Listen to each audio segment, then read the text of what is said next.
สั้นช่วงต่อไปอาจารย์จะนำผ้านักเรียนแก่บทฝึกหัดบทที่5พอถึงหากันบทที่4พอถึงหากัน2ข้อที่1จงเขียนจำนวนที่เหมาะสมเศษตารางรูปนี้แถวที่1เป็นค่าของ x แถวที่2แม่น5 ขัน 2ของ x ตัวอย่างว่า x เท่า16เนาะของที่1 x เท่า16เอา16มาเทียบใส่5นี้เป็น5 ขัน 2ของ16 5 ขัน 2ของ16จะเท่ากันกับจำนวนใดเป็นกำลัง2และเท่า16แต่ไม่4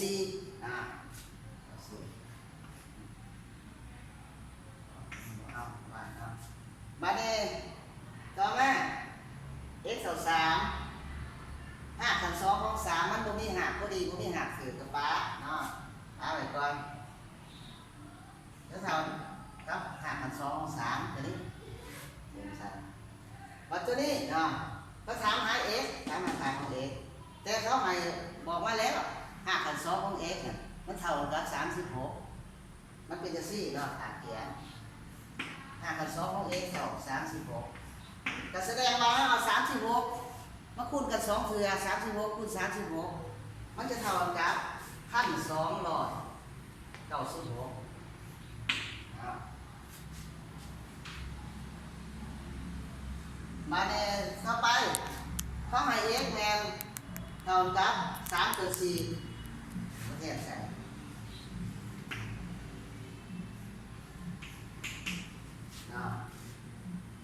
5 ขัน 2ของ3นี่มันบ่มีหักถือเขาเขียน5 ขัน 2ของ3ไว้ก่อนส่วนวันนี้ยัง5 ขัน 2ของ4อีกเพราะว่า5มันกว้างเพิ่งพูดและจำนวนพูดนะ5 ขัน 2ของ4ก็เท่ากับ2สินี่เขาถามหา x มองต่อไปแต่ว่าผลออกมาเนี่ย5 ขัน 2ของ5 ขัน 2ของ x เท่ากับ3 ส่วน 4 5 ขัน 2ของจำนวนใดเท่ากันกับ3ไปถามงั้น9ไปจะว่าวันนี้ภาษาว่า5 ขัน 2ของจำนวนใดเท่ากันกับ4มันจะเป็น16เวลาเอามาใส่เนาะ5 ขัน 2ของ9 ส่วน 16ก็เท่ากับ3 ส่วน 4เนาะวันนี้5 ขัน 2ของ1 5 ขัน 2ของ1 1 1กำลัง2ก็เท่า1สิวันนี้5 ขัน 2ของ 0.25แล้วก็ได้ x เท่า 0.25 เนาะ5 ขัน 2ของ 0.25 มันจะเท่าเท่าใดจำนวนใดคูณกัน2เทื่อหรือว่าคูณกำลัง2มันเท่ากับ 0.25 เป็นสินะ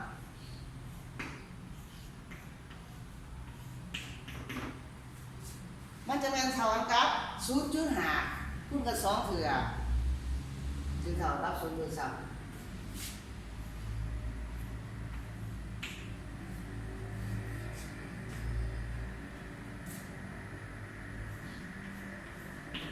ครับอันนั้นเป็นข้อที่1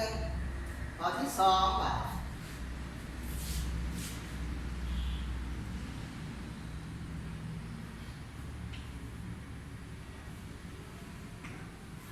ข้อที่2จงถอน5 ขัน 2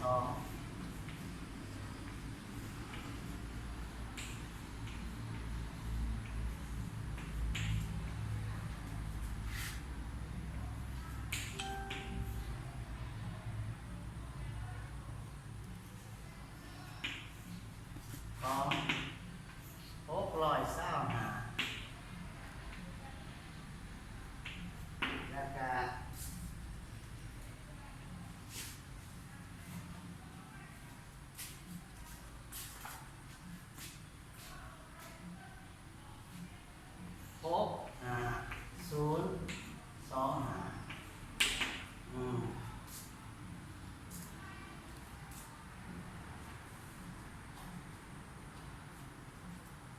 เอามาตั้งถอน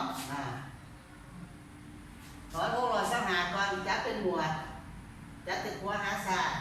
หมวดละ2ตัวเลขมันจะเป็นได้นี่6 2 5เป็น2หมวด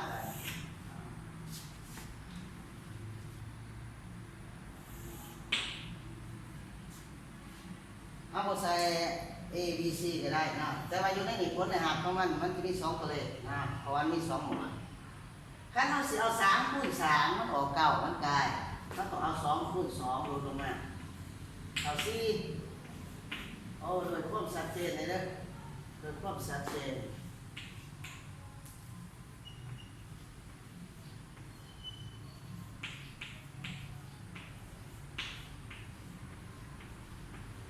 0.01หลังจุด2ตัว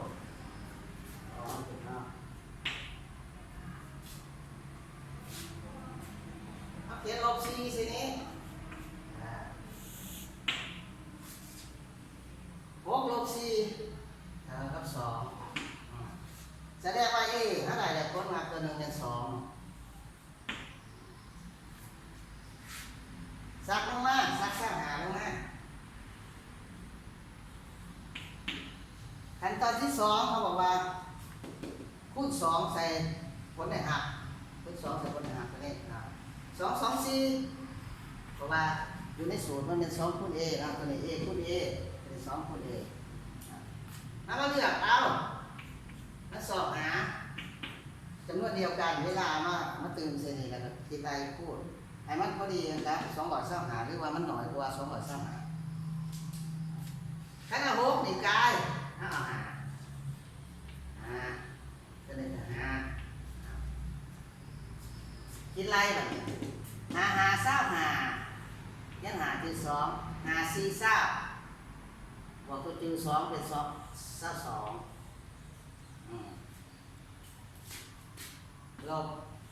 2 2ออก0นะแสดงว่าเขาได้ผลหักตัวที่2แม่ยันหาได้ตัวเขาเลยแล้วมันตอบเขาดังนั้น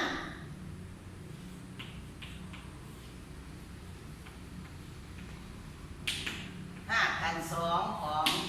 600เศร้าหาเล่นจะตอบกับเศร้าอันนี้มันคงมีล้างตัวน้องมันเป็นจำนวนถ่วนพอดีรอดเป็นจำนวนทศนิยมมาเนี่ยจำนวนที่2มาถอดจำนวนที่2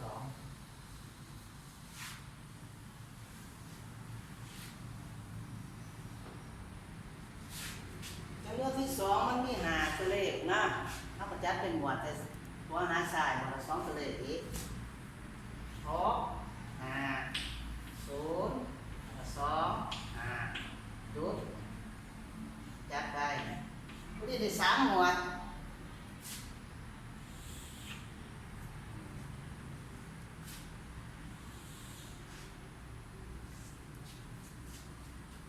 หมวดจะมีนี่เป็น6นะ6นี่ก็เป็น2 คูณ 2เท่า4 3 คูณ 3เท่า9ร่างกาย2 คูณ 2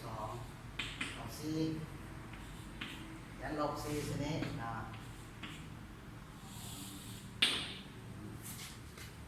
6 ลบ 4เท่า2แสดงว่าเขาได้หักตัวเลขที่1เป็น2ตัวในหักมันจะมี3ตัวเลขเนาะมันมี3หมวด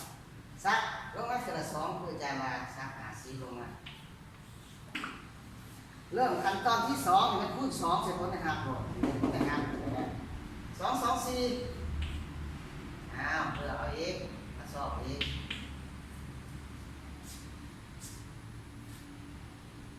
ถ้าเรา6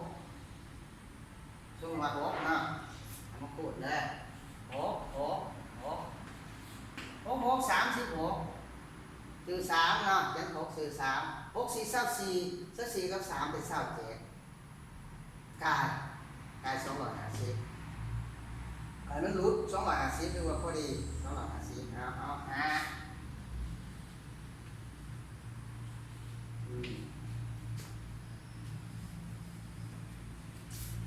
เศร้า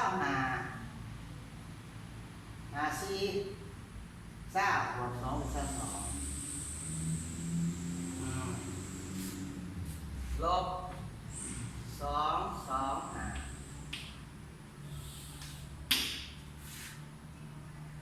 เหลือ5เหลือ2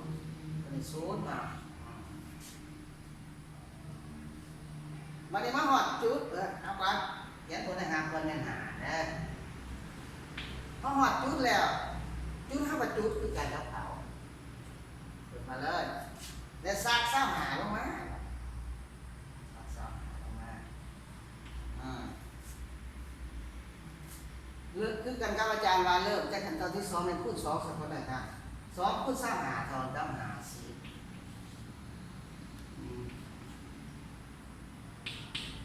มาสอบหาจำนวนที่มันเติมใส่ในนี้และคูณกันมันพอดีกับตัวนี้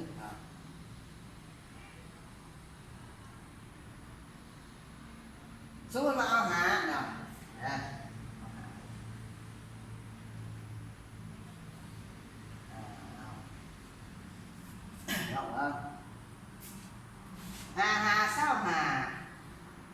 เลี้ยงหาคือ2หา0ใน0บวก2ก็เท่ากับ2หา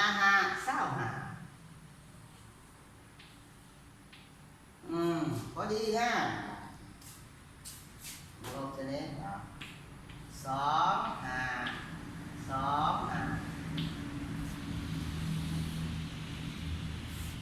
ตัวเดียวลบผลเลยหักตัวที่3เป็นเลขหาสิมันคือตัวเดียวว่าเป็นยังนะดังนั้นมาเป็นต่อเขา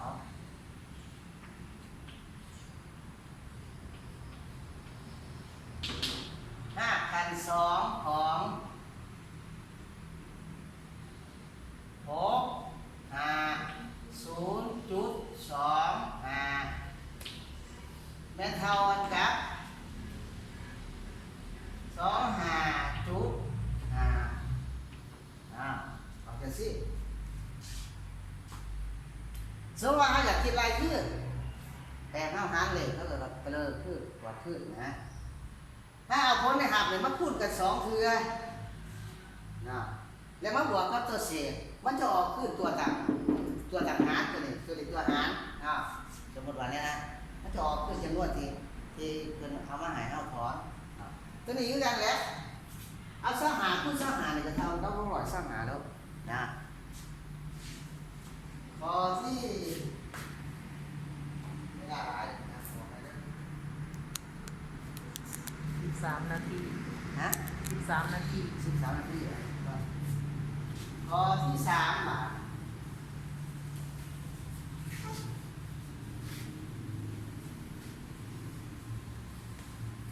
Speak English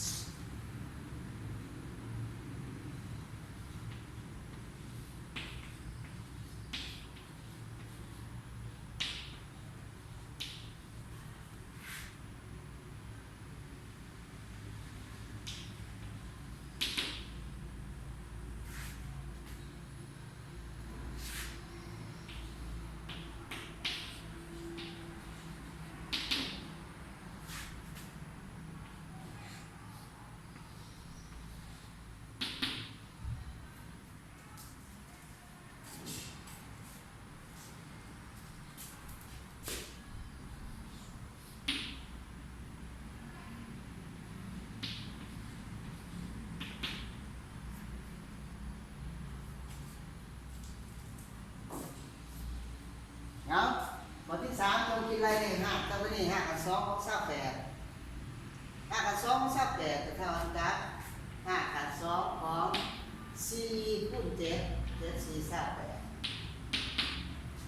28 4ออกจาก5กับ2เลยเป็น2 5กับ2ของ7 7ออกมาได้เอาได้เยอะแต่ว่ามันเศษเป็นเลขจุดออกซะนี่มาในตัวที่2 5กับ2ของ5หลอด5กับ2ของ5หลอด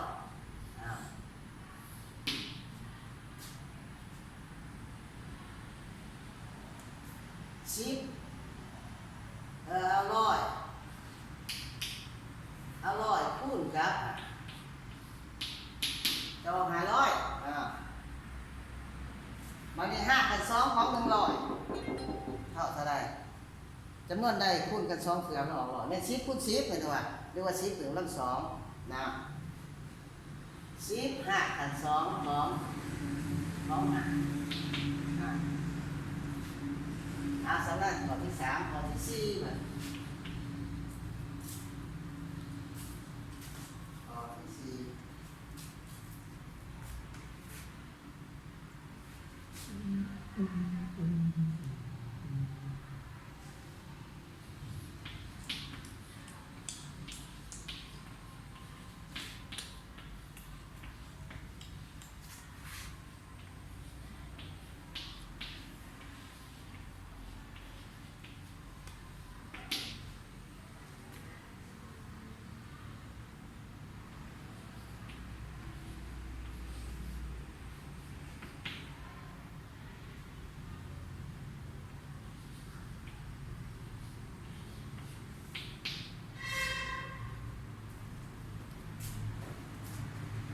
เอาวันนี้ข้อที่สี่จงเอาจำนวนข้อที่ห้ามันจะปีนกันครับข้อที่สามนะหมายถึงว่าเอาจำนวนที่อยู่นอกห้าเนี่ยเขาได้ห้าเพิ่นบอกว่าเขาจะเอาจำนวนหนึ่งได้หนึ่งเขาได้ห้าเขาต้องขึ้น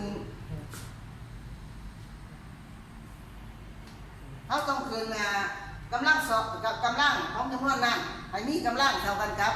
ขันของห้าในเป็นห้าขันสองเอาเรียกนะเขาต้องขึ้นจำนวนที่อยู่นอกห้าถึงกำลังสองอะไรมั่งสองถึงกำลังสองเท่าสี่คูณเจ็ดไม่เท่ากันกับห้าขันสองของ28เด็กโอเคอยู่กันตัวนี้วัดตัวนี้มาเนี่ย14ขันสองของจำนวนได้เท่า14เขาก็ขึ้นกำลังสองให้มันเนาะแต่ว่าเขียน5ไว้14คูณ14ก็เท่ากันกับ196 14กำลังสองจ้ะเท่ากันกับ5ขันสองของ196นั่นเป็นข้อที่สี่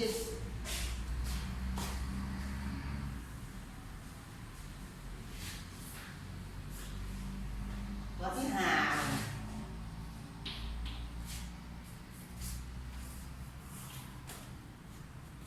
จงคิดไร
ข้อที่ห้าข้อที่ห้าจงคิดไร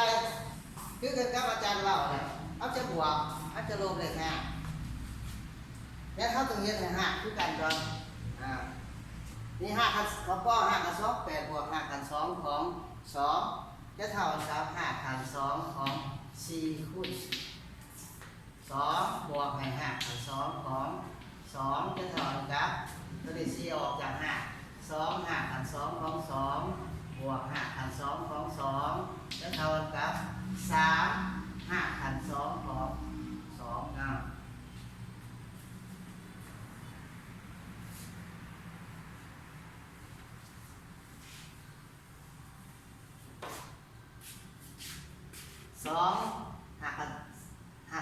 2 บวกให้1 5ขัน2 2ก็เท่ากับ3 5ขัน2 2ปัจจุบันนี้เนาะ5ขัน2ของ16บวก5ขัน2ของ25 5ขัน2ของ16ก็เท่ากับ4 บวกห้าพันสองสร้างหาเป็นเท่ากับหา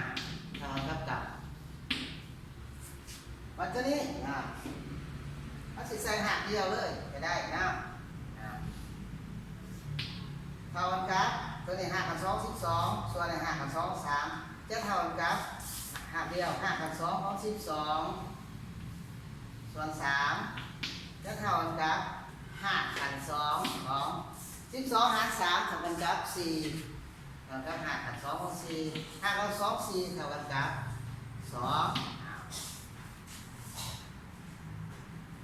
ตัวนี้เดี๋ยวเห็นให้หักคือกันตัวนี้4คูณ2เท่ากันกับ8เอา4ออกจาก5,2เป็นเท่ากับ2 2คูณ2ออก4ไล่ไปเลยอาจารย์เป็นไรสั่นๆนะวันนี้ก็นี่เศร้าหาคูณ2เอา50เศร้าหา5,2เศร้าหาเท่ากับ5คูณ9ต้องหา45 5,2ของ2บวกตัวนี้เป็น9คูณ2เท่ากับ18 9ออกจาก5เท่ากับ3 3หา2ของ2บวกกันเลย4บวก5,2ของ2บวกให้แล้ว4 5,2 2บวกให้45 5,2 2เป็น49 5,2 2บวกให้3 5,2ของ2เท่า52 5,2ของ2ถ้าบวกกันได้หักด้วยกันแล้ววัดข้อที่5เอาวันนี้เอาเรียกบ้านซะวันนี้ต่อไปเราจะเรียกบ้าน เบาเลยดู คือว่าสำหรับการเรียนบทที่4คณิตศาสตร์ม.3 ที่ว่าเพิ่ง5,200กันแม่นบทสำนักเนาะแต่อยู่ในบทเรียน